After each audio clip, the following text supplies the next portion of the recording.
Bueno, buenas noches. Me toca una vez más abrir un nuevo módulo de prácticos, en este caso el módulo 3, que lleva por título La aptitud en Freud. El tema uno, que es del cual nos vamos a encargar hoy, es la aptitud y pulsión. Eh, que como podrán ver en el campus y en el programa, consta de dos temas. Aptitud y pulsión es uno, igual que el título del módulo, del tema. Y el segundo tema, el segundo contenido, es un testimonio de Freud, que seguramente este segundo contenido quede para una segunda parte del video si no es tan largo. Pero esos son los temas que hoy nos competen. Como bibliografía vamos a tener básicamente, también lo van a encontrar en el campus, la parte 4 y 5, ¿no? Parte 4 y 5 de la tesis de Osvaldo, la aptitud de psicoanalista.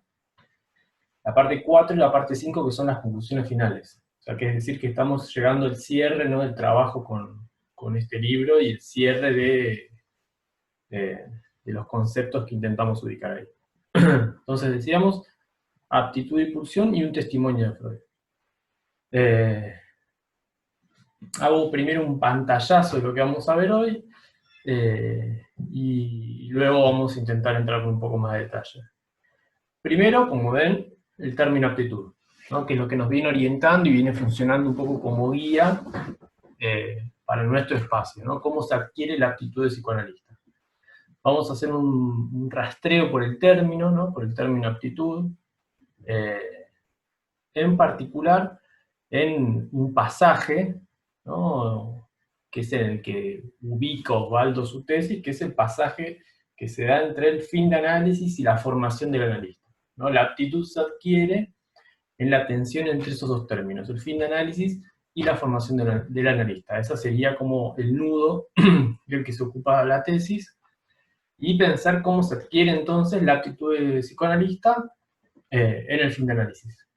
Entonces decíamos, vamos a hacer un rastreo del término, en particular del término en alemán, que es el que se ocupa Osvaldo, ¿no?, el término de los términos que usa Freud para referirse a la aptitud, y también de dos tiempos, ¿no? Vamos a estar un poco con esas dos cuestiones, entre dos tiempos y dos términos, ¿no? Vamos a ver dos tiempos que vamos a decir, dos tiempos lógicos, a ver si eso nos ayuda, ¿no?, a definirlos como lógicos y nos ayuda como para algo. Y decíamos en una segunda parte de la clase, un testimonio de Freud vamos a ver, ¿no? Vamos a intentar ubicar cómo se da algo de esta aptitud de psicoanalista, o de este pasaje, ¿no?, de analizante a analista, en Freud mismo, en un escrito de Freud, ¿no? Que le vamos a dar la significación de un testimonio. Vamos a verlo en esa segunda parte, y esta es como, podemos decir, la apertura a los testimonios, porque después en el resto de la cursada vamos a empezar a ver otros testimonios que decimos testimonios de pase. Eso lo van a ver en las próximas clases y se van a ocupar ahí bien de saber, bueno, qué es un testimonio del pase. Pero les quería anticipar que le damos a este escrito de Freud el estatuto de un testimonio, ¿no? Vamos a después intentar justificar esto. Pero intentando también demostrar que la aptitud del analista implica una mutación subjetiva, ¿no? De eso va a dar testimonio Freud, ¿no?, de esa mutación subjetiva que es necesaria para la adquisición de, de la aptitud del psicoanalista, y ya estamos con eso anticipando un poco. Entonces decíamos, adquisición de la aptitud del psicoanalista. Para eso, el texto el cual interroga, ¿no?, exhaustivamente Osvaldo en su tesis es Análisis terminable e interminable, ¿no? Un texto de Freud que saben que está en el tomo 23, es uno de los textos de la última parte, ¿no?, de la obra de Freud. Ya es un texto de un Freud concluyendo, se podría decir, ¿no? Y es un texto que tiene una importancia política también, porque ahí empieza a intentar determinar, bueno, cómo se concluye un análisis, ¿no? Entonces va a dar cuenta de lo terminable de un análisis y lo interminable de un análisis, ¿no?, intentando demostrar que no son dos términos que se excluyan, ¿no? Uno podría pensar que algo no puede ser terminable e interminable a la vez, porque sería algo así como el oxímoron, o se termina o no se termina. ¿no? En cambio, Freud dice análisis terminable e interminable, ¿no? Hay algo del análisis que tiene un aspecto terminable y otro aspecto que es interminable. Entonces decíamos, es un texto del 37, lo que nos obliga a hacer la lectura ya teniendo en cuenta, como lo venimos trabajando obviamente en el programa, teniendo en cuenta el giro en 1920 y en particular también la segunda tópica. La tesis de Osvaldo se ubica en ese momento de la obra de Freud, ¿no? Teniendo en cuenta la segunda tópica. Y decíamos, la aptitud del analista se adquiere en la conclusión de la cura, ¿no? En la conclusión de un análisis, en la terminación de un análisis, y ante la terminación de un análisis se presentan lo que decíamos, y lo que vieron bien en las dos clases anteriores, las resistencias estructurales, ¿no? Decíamos, vinculadas a, decíamos, la segunda tópica, porque vinculadas a estas dos tópicas, a estas dos instancias, perdón, que son el ello y el superyo, ¿no? Ubicamos ahí la resistencia del superyo a la finalización de la cura, como reacción terapéutica negativa, y la resistencia del ello articulada a los mecanismos de defensa. Entonces, los mecanismos de defensa, entendidos en este sentido, son resistencia o obstáculo a la finalización de la cura y por ende a la adquisición del analista, ¿no? A la adquisición de la aptitud del psicoanalista. Es decir, hay que poder destrabar algo de esas resistencias estructurales, desarticular algo de los mecanismos de defensa para que se pueda adquirir la aptitud del psicoanalista. Si no, esos mecanismos de defensa, esos puntos no tocados del análisis del analista, van a devenir los que Freud nombra ahí como los puntos ciegos del análisis del analista, ¿no? Que ustedes ya vinieron trabajando y ubicamos también la referencia clínica en el caso diario.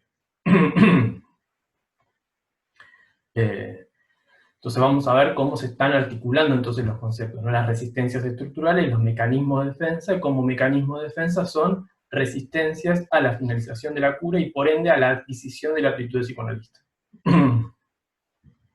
Entonces decimos, esta es una pregunta que recoge Osvaldo del texto de Freud, ¿no? Donde Freud se pregunta, ¿no?, cómo se adquiere, ¿no?, la aptitud de psicoanalista. Eso está en la página 250 del texto de Freud. Les quiero leer, así recuperamos algo de la enunciación. Página 250, arriba, se pregunta a Freud: ¿dónde y cómo adquirirá el pobre diablo aquella aptitud ideal que le hace falta en su profesión? Entonces, frente a la pregunta de dónde adquiere el pobre diablo esa aptitud ideal, vamos a ver que siempre que Freud habla de ideales, es porque los está vinculando a cierto imposible, ¿no? Entonces vamos a ver que la aptitud ideal como tal también es un imposible, ¿no? Es un imposible que haya una aptitud ideal de psicoanalista, en tanto el acto analítico es un acto que tiene lugar en un momento, ¿no? No es una esencia, no es un ser de psicoanalista. Entonces, se hace esa pregunta: ¿dónde adquiere el pobre diablo la aptitud, ¿no?, ideal que le hace falta en su profesión? Y se da una respuesta que es una respuesta doble, ¿no? Entonces decimos dos tiempos. Primero dice, en el análisis propio, ¿no? Análisis propio, que es donde el practicante adquiere la firme convicción en la existencia de lo inconsciente, ¿no? Ese es un primer tiempo, el del análisis propio. Sin embargo, dice, eso no alcanza, ¿no? Hay un tiempo posterior, que es el que ahí nombra, ¿no?, como los procesos de la recomposición del yo. Yo para eso les quiero ir mostrando, y vamos a ir compartiéndolo en distintos momentos, un cuadro. Decíamos, ¿dónde se adquiere la aptitud? Freud dice, hay dos tiempos. Primero dice análisis propio, que vincula a la convicción, ¿no?, en el practicante de la firme convicción en la existencia del inconsciente, ¿no? Es interesante eso también, como uno tiene que pasar por la experiencia del inconsciente para instilar la creencia en el inconsciente, ¿no? Hay que pasar por esa experiencia para decir hay un inconsciente. Pero sin embargo dice, eso no alcanza, ¿no? Es necesario un tiempo posterior, que dice el tiempo de la recomposición del yo, que es este momento, este segundo tiempo lógico. Ahora voy a decir un poco a qué pensamos con el tiempo lógico, porque de alguna manera yo digo un antes y un después, ¿no? Es decir, eso sería un tiempo cronológico. No, pero dice una recomposición del yo, y ahí el trabajo que hace Osvaldo es ligar esta recomposición del yo a la alteración en el yo propia del análisis. ¿Esto qué es? Recuerdan en la clase que yo había dado en el módulo anterior, hablamos de distintos estatutos de la alteración del yo. Decíamos, había una alteración del yo que es propia del análisis, nombrábamos como la ventajosa alteración del yo, en la que se buscaba era algo de la mutación pulsional, ¿no? Del cambio de posición en relación a la satisfacción pulsional, ¿no? Decíamos, la ventajosa alteración del yo no buscaba suturar esa escisión estructural, ¿no? Producto del proceso defensivo, sino que buscaba un estado inédito, ¿no? Un estado neocreado del yo, algo que no existió nunca. Eso dice Freud, y es la lectura que nos propone Osvaldo, es lo que en este momento la recomposición, los procesos de recomposición del yo, son un nombre de esa alteración del yo producto del análisis. Entonces, acá tenemos estos dos tiempos. ¿Y por qué tiempos lógicos? ¿No? ¿Por qué tiempos lógicos y no tiempos cronológicos? Evidentemente lo que queremos hacer hincapié es en estos dos tiempos, pero que se definen por cierta lógica, es decir, por cierto logos, por cierto razonamiento, por cierta relación dialéctica, podemos pensar, entre esos dos tiempos. Es decir, en el tiempo del análisis propio y en el tiempo de la recomposición del yo, más referida a la mutación pulsional que al proceso del inconsciente, que al descubrimiento del inconsciente. Es decir, lo que nos interesa es ubicar una lógica ahí entre esos dos procesos, si bien, evidentemente, estos dos tiempos lógicos se suceden en cierta secuencia temporal, ¿no? Pero eso no quiere decir que primero sea uno, ¿no? Que ese sería un tiempo cronológico, que estaría en función no de la lógica, del razonamiento, sino que estaría en función de la duración, por ejemplo. No es que uno empieza, tiene una duración, una temporalidad cronológica, termina y empieza el otro, sino que eso puede ir sucediendo, ¿no? Lógicamente, produciendo modificaciones en la misma sesión, en el mismo análisis o en el tramo analítico. Para eso les quería leer algo que está un poco más adelante, pero me parece que resume bien la relación entre estos dos tiempos lógicos, ¿no? ¿Qué relación hay? Les anticipo un poco con esto porque está sobre el final, sobre las conclusiones. Pero ahí dice Osvaldo, ¿no? Página 251 de la aptitud de psicoanalista, por lo menos de la edición de Eudeva, ¿no? Después buscaré la página en la edición de Grama, que sé que es algunos de ustedes tienen eso. Dice, ¿no? Recordando un poco estos dos tiempos, dice, el primer tiempo, ¿no? Tiene como referencia la experiencia del inconsciente, como decíamos, la convicción o la experiencia del inconsciente, mientras que el segundo la pulsión, ¿no? El proceso de recomposición del yo. Como ya ha sido señalado, retoma algo que ha trabajado, dice, la convicción implica una afectación de la pulsión. Es decir, no hay, de alguna manera, no hay convicción en la existencia del inconsciente si no hay una afectación de la pulsión, ¿no? Los fenómenos del inconsciente siempre están de alguna manera vinculados a la pulsión.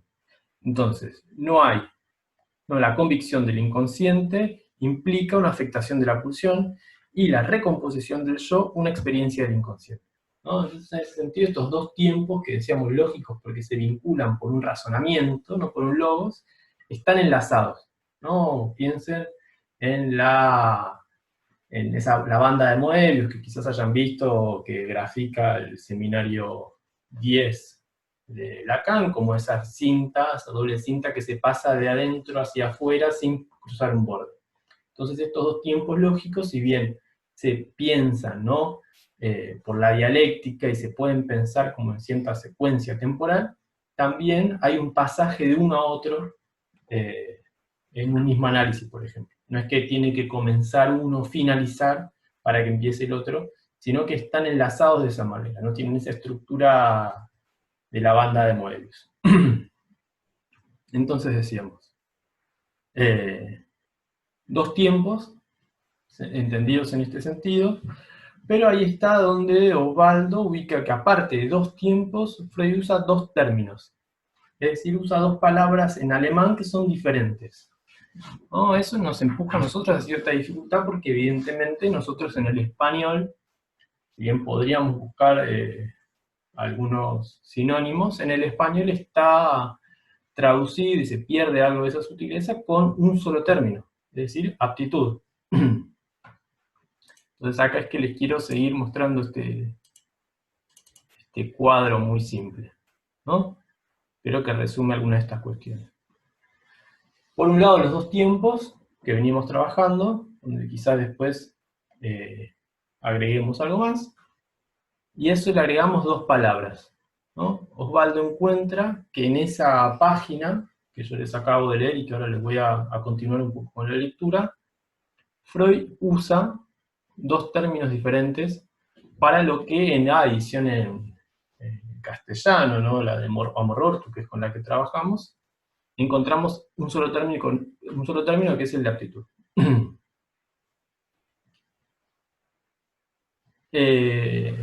Osvaldo ubica ahí que los dos términos en alemán son Eignung y Taulich, ¿no? Dos palabras en alemán. Se los quiero primero ubicar en el texto. Estábamos entonces con esta pregunta que se hace en la página 250. Ahora vamos a volver igual sobre ese texto. Página 250, donde Freud se preguntaba dónde adquiría el pobre diablo la aptitud ideal para su profesión. Entonces decía, una primera respuesta es que la adquiere en el análisis propio, ¿no? Entonces, eso está en la página 250 y les quiero también leer la articulación que hace Osvaldo en su tesis. Osvaldo, la sutileza, ¿no? que encuentra, ese hallazgo en la letra del texto freudiano, es que cuando Freud hace esa pregunta, es decir, ¿dónde adquiere la aptitud ideal? Ahí Freud en el alemán usa esta palabra que es Eignung, ¿no? La palabra que usa para enunciar esa pregunta es Eignung, ¿no? ¿Dónde adquiere el pobre diablo la aptitud ideal? Aptitud, en esa oración, es Eignung en alemán. Sin embargo, cuando continúa un poco la página, cuando continúa un poco el desarrollo de esto, Freud va a volver a usar, en español vamos a volver a encontrar el término aptitud, pero en el texto de Freud, ahí está ubicado en la frase donde dice, hablando de los procesos de recomposición del yo, que recuerden era este segundo tiempo lógico, dice, ello en efecto acontece, y en la medida en que acontece, ¿no? La recomposición del yo, la que estamos diciendo, otorga al analizado aptitud de analista. En este punto es que para decir aptitud de analista ya no usa Eignung, sino que usa Taulich, ¿no? Otra palabra en alemán. Entonces volvemos a nuestro esquema que venimos trabajando. Entonces decíamos, cuando Freud pregunta dónde adquiere el pobre diablo la aptitud ideal, usa Eignung. Y ahí hay un pequeño rastreo y traducción. Osvaldo nos dice que Eignung es un sustantivo, ¿no? Un sustantivo que puede ser como sinónimo, puede ser usado como aptitud, idoneidad o cierta disposición o dotes para hacer algo. Sin embargo, cuando decíamos continúa la frase, dice en relación a los procesos de recomposición del yo, que es esta segunda columna, dice Taulich, que ya no es un sustantivo, perdón, sino que es un adjetivo, ¿no? Adjetivo que quiere decir capaz o hábil para realizar algo, ¿no? Saber hacer algo. Entonces, ahí es el movimiento que hace Osvaldo entre ligar que el eignum, la actitud como eignum, va a tener que ver con ese primer tiempo lógico del análisis que nosotros asociamos al inconsciente, ¿no? Al descubrimiento del inconsciente, a los desarrollos de verdad, como si pensamos en un Lacan estructuralista, ¿no? A los desarrollos de verdad o al saber, ¿no? A los saldos de saber que puede haber de un análisis, a las modificaciones de la realidad psíquica, por ejemplo, ¿no? Al descubrimiento. Y cuando se refiere al Taulich, no va a dar cuenta de ese lado de la experiencia, sino que va a dar cuenta de la mutación pulsional, ¿no? Como hemos dicho, no están tajantemente separadas, sino que hay cierta relación entre ellos. Ahora, van a ver que Osvaldo se pregunta ahí si es simplemente un recurso no estilístico, digo recurso estilístico y pienso que es una frase que ha sido utilizada últimamente, ¿no? Si es un recurso estilístico, de Freud para no repetirse, ¿no? El uso de un sinónimo para no repetirse, para no usar dos veces la misma palabra en un mismo párrafo, o si hay una lógica que sustenta el uso de dos términos diferentes, ¿no? Si es simplemente una cuestión de traducción o de uso de sinónimos, o hay una lógica que sustenta que para uno use eignum, ¿no? Para el lado del descubrimiento del inconsciente, y para el lado de la mutación pulsional, de los procesos de recomposición del yo, use Taulich,